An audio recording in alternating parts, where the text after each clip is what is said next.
జిల్లా కేంద్రంగా ఉన్న హోదాను రాయచోటి కోల్పోవడంపై స్థానికులు ఆగ్రహం వ్యక్తం చేస్తున్నారు. జేఏసీ ఆధ్వర్యంలో బంద్లు, నిరసనలు చేపట్టారు. రాయచోటి నుంచి ప్రాతినిధ్యం వహిస్తున్న మంత్రి మండిపల్లి రాంప్రసాద్ రెడ్డి కేబినెట్ సమావేశంలో ఈ నిర్ణయంపై భావోద్వేగానికి గురయ్యారు. రాయచోటికి అన్యాయం జరుగుతుందని ఆయన ఆవేదన వ్యక్తం చేశారు. తమ ప్రభుత్వం శాస్త్రీయంగా జిల్లాను ఏర్పాటు చేస్తే ప్రస్తుత ప్రభుత్వం రాజకీయ ప్రయోజనాల కోసం జిల్లాలను ముక్కలు చేస్తోందని వైసీపీ నేతలు విమర్శిస్తున్నారు. ఒకప్పుడు జిల్లా కేంద్రంగా ఉన్న ప్రాంతాన్ని ఇప్పుడు వేరే జిల్లాలో కలిపేయడం వల్ల అభివృద్ధి కుంటుపడుతుందని మేధావులు అభిప్రాయపడుతున్నారు.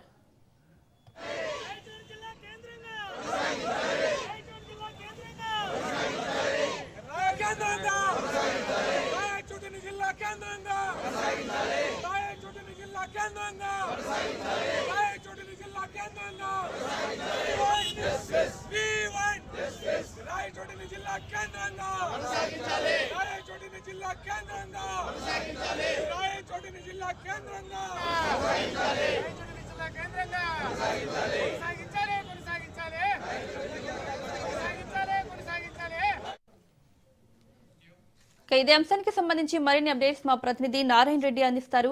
నారాయణ రెడ్డి, పరిపాలనా సౌలభ్యం కోసం, పరిపాలనా వికేంద్రీకరణ కోసం కొత్త జిల్లాల పునర్వ్యవస్థీకరణకు రాష్ట్ర ప్రభుత్వం శ్రీకారం చుట్టింది. అంటే గతంలో వైసీపీ ప్రభుత్వం 13 జిల్లాలను 26 జిల్లాలుగా చేయడం జరిగింది. కూటమి ప్రభుత్వం అధికారంలోకి వచ్చిన తర్వాత ఏదైతే ఆ యొక్క సందర్భంగా ఏర్పడిన జిల్లాల్లోని కొన్ని నియోజకవర్గాలలో ప్రజల అభిప్రాయ సేకరణలో భాగంగా గత నెల 27వ పునర్విభజనకు సంబంధించిన అభిప్రాయ సేకరణ కూడా చేపట్టడం జరిగింది. గత నెల 27వ తేదీన కూడా నోటిఫికేషన్ ఇవ్వడం కూడా జరిగింది. ఇందులో భాగంగానే ప్రజల నుంచి వచ్చిన అభిప్రాయ సేకరణలో భాగంగా ప్రస్తుతం ఉన్న 26 జిల్లాలతో పాటు మరో 2 జిల్లాలను అదనంగా కలుపుతూ రాష్ట్ర ప్రభుత్వం నిన్న కేబినెట్ కూడా నిర్ణయం తీసుకోవడం జరిగింది. ఇందులో భాగంగానే అంటే తిరుపతి జిల్లాకు సంబంధించి నెల్లూరు జిల్లాలో భాగంగా ఉన్న గూడూరును తీసుకొచ్చి తిరుపతి జిల్లాలో కలపడం వల్ల ఆ యొక్క గూడూరు అక్కడ ఉన్న ప్రజలు తిరుపతి జిల్లాకి రాకపోకలు సాగించడానికి పరిపాలన సౌలభ్యం కోసం చేర్చినప్పటికీ అయితే దూరం ఎక్కువ కావడంతో వారు గూడూరు నుంచి తిరుపతి జిల్లా నుంచి గూడూరును వేరు చేయాలని చెప్పి కూడా మమ్మల్ని తిరిగి నెల్లూరు జిల్లాలోనే విలీనం చేయాలని చెప్పి కూడా పెద్ద ఎత్తున డిమాండ్ వినిపించడం జరిగింది.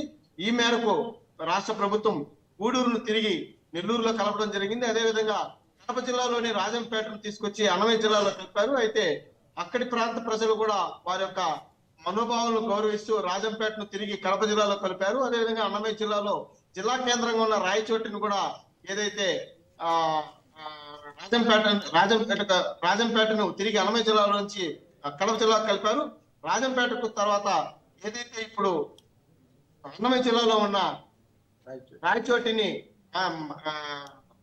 జిల్లా కేంద్రంగా ఉన్న రాయచోటిని తీసేసి ఆ ప్రాంతంలో మదనపల్లిని కూడా ఏర్పాటు చేయడం జరిగింది. మదనపల్లిని జిల్లా కేంద్రంగా ప్రత్యేక జిల్లాగా చేస్తామని చెప్పి ప్రభుత్వం మొదట చెప్పినప్పటికీ ప్రజల అభిప్రాయాలను, ఆకాంక్షలను, వాళ్ళ అభ్యర్థులను, అభిలాషను పరిగణలోకి తీసుకున్న రాష్ట్ర ప్రభుత్వం ఈ నిర్ణయం తీసుకున్నట్టుగా తెలుస్తుంది. అంటే ప్రధానంగా తిరుపతి, నెల్లూరు, అన్నమయ్య జిల్లాల్లో కూడా స్వల్ప మార్పులు కూడా చేయడం జరిగింది. అంటే గూడూరును నెల్లూరు జిల్లాలో కలిపారు. అదేవిధంగా ఏదైతే ఈ యొక్క తిరుపతి జిల్లాలో గూడూరు తొలగించడం వల్ల ఆ ప్రాంతం ఖాళీ కావడంతో రైల్వే కోడూరును కూడా తిరుపతిలో కలపడం జరిగింది.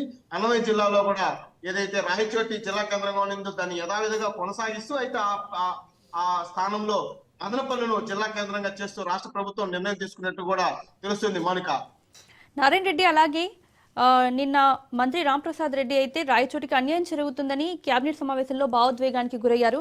అయినా కూడా ప్రభుత్వ నిర్ణయం మారదా?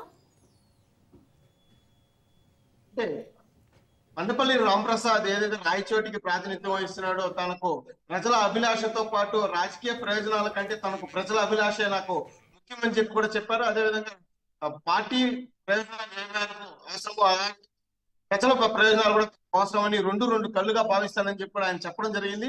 ఇదే విషయాన్ని కూడా రాష్ట్ర ముఖ్యమంత్రి దృష్టికి కూడా తీసుకెళ్లారు. రాష్ట్ర ముఖ్యమంత్రి కూడా చంద్రబాబు నాయుడు కూడా చెప్పడం జరిగింది. రాయచోటికి తగిన ప్రాధాన్యత ఇస్తామని చెప్పి కూడా చెప్పడం జరిగింది. అంటే మౌలిక పరిస్థితుల నేపథ్యంలోనే ఈ నిర్ణయం తీసుకోవడం కూడా జరిగిందని చెప్పి కూడా ఆయన సర్దుబాటు చేయడం కూడా జరిగింది.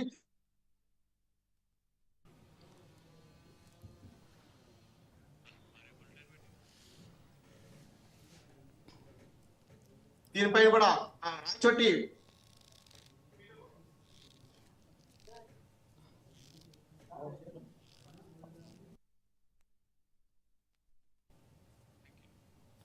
Thank you Narayana Reddy.